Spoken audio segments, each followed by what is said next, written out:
Salut, je suis Sean Curtis alias Vulcain et vous êtes sur Terra Adventum. Jacques Cartier, dont je vous invite à visionner la vidéo à son sujet, était un explorateur français. Mais est-ce le seul explorateur français connu? Bien sûr que non. Vous connaissez d'autres explorateurs français, vous? Si c'est le cas, écrivez-les en commentaire. Allez, petit tour d'horizon des explorateurs français les plus célèbres. En voici au moins 10.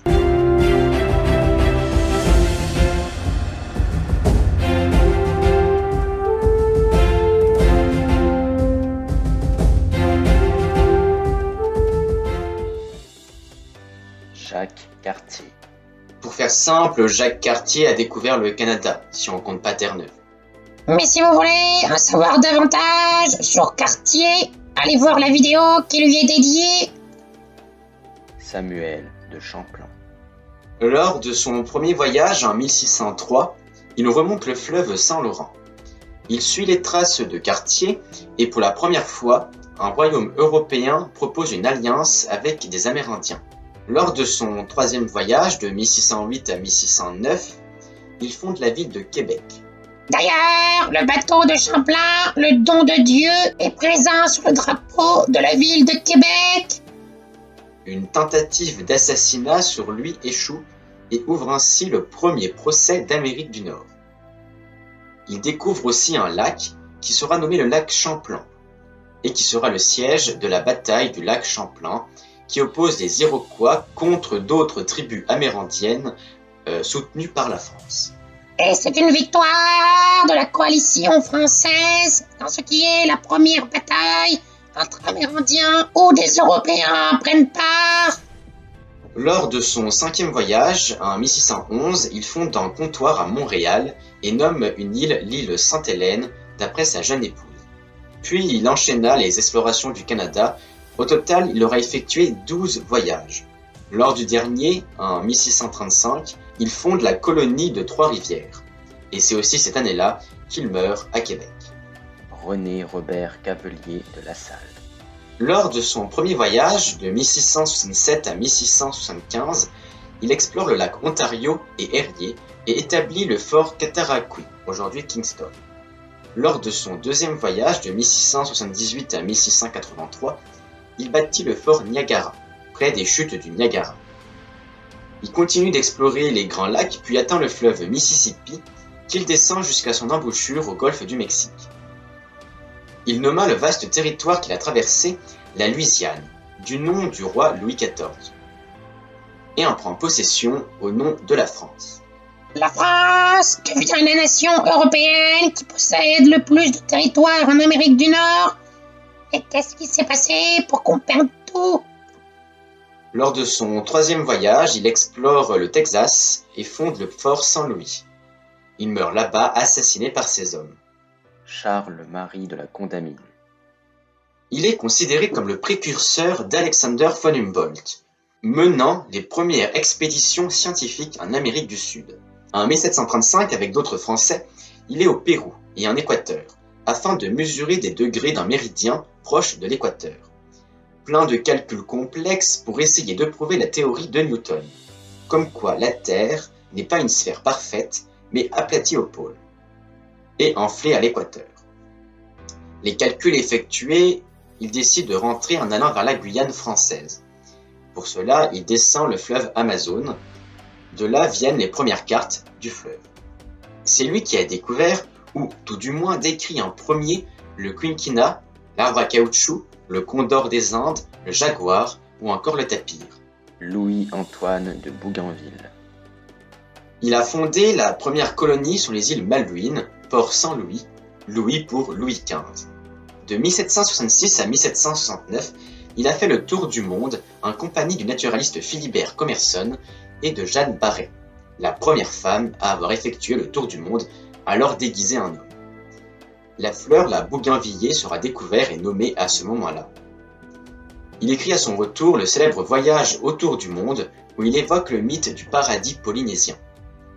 Diderot écrira en réponse le tout aussi connu Supplément au voyage de Bougainville. Il participa par la suite à la guerre d'indépendance américaine, où il est connu pour sa désertion. Yves-Joseph de Kerguelen de Trémalec.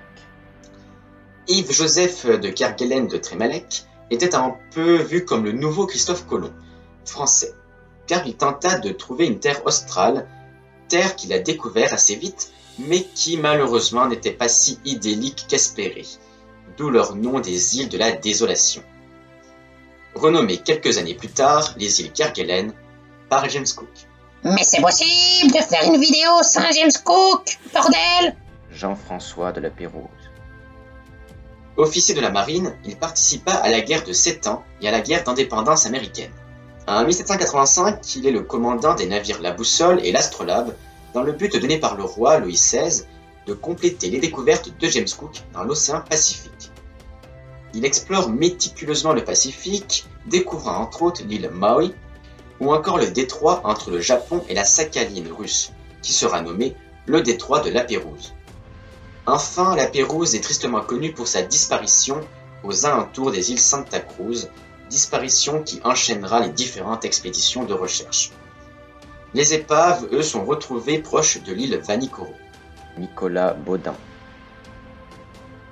Il est le chef de l'expédition Baudin, qui a eu lieu de 1800 à 1803 avec les navires le Géographe et le Naturaliste. Expédition purement scientifique. Ce sont plus de 22 savants qui prennent part à l'expédition. Dans le but de cartographier l'Australie et de récolter des spécimens en tout genre. C'est l'un des plus grands voyages scientifiques de tous les temps. Au total, ce sont des dizaines de milliers de spécimens de plantes récoltés, 2500 échantillons de minéraux, 1500 dessins et 12 cartons remplis de cahiers de notes. Et surtout, la première carte de l'Australie verra le jour en 1811 grâce à cette expédition. Nicolas Baudin meurt de la tuberculose avant son retour en France. Jules Dumont d'Urville. Officier de la marine, il participa à la circumnavigation de la Terre, à bord de la Coquille.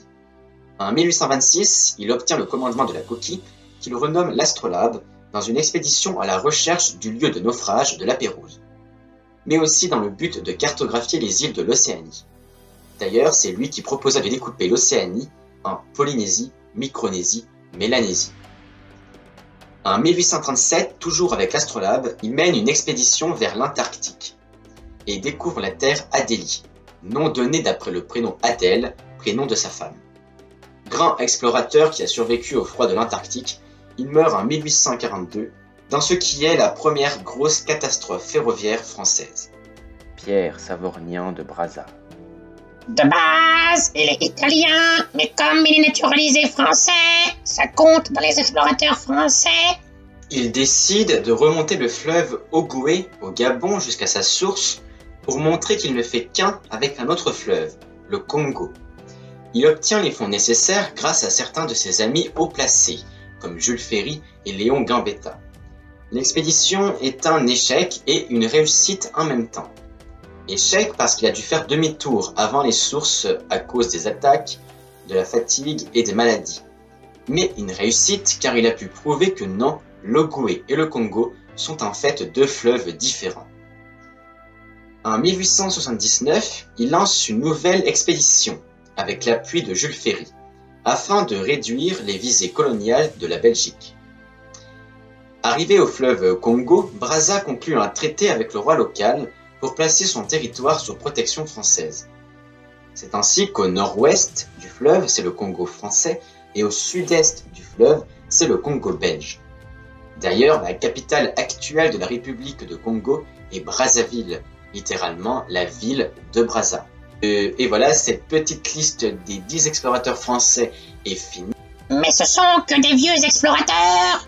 Il n'y a aucun explorateur du 20e et 21e siècle. Bien sûr que si. On peut citer par exemple Jacques-Yves Cousteau, qui a exploré les océans et les fonds sous-marins avec son bateau le Calypso. Par contre, explorateur, c'est destiné seulement aux hommes. Les femmes ne peuvent pas être exploratrices. Bien sûr que si, il existe des exploratrices. Par exemple, Alexandra David-Nel, qui a été la première femme occidentale à atteindre Lhasa, la capitale du Tibet.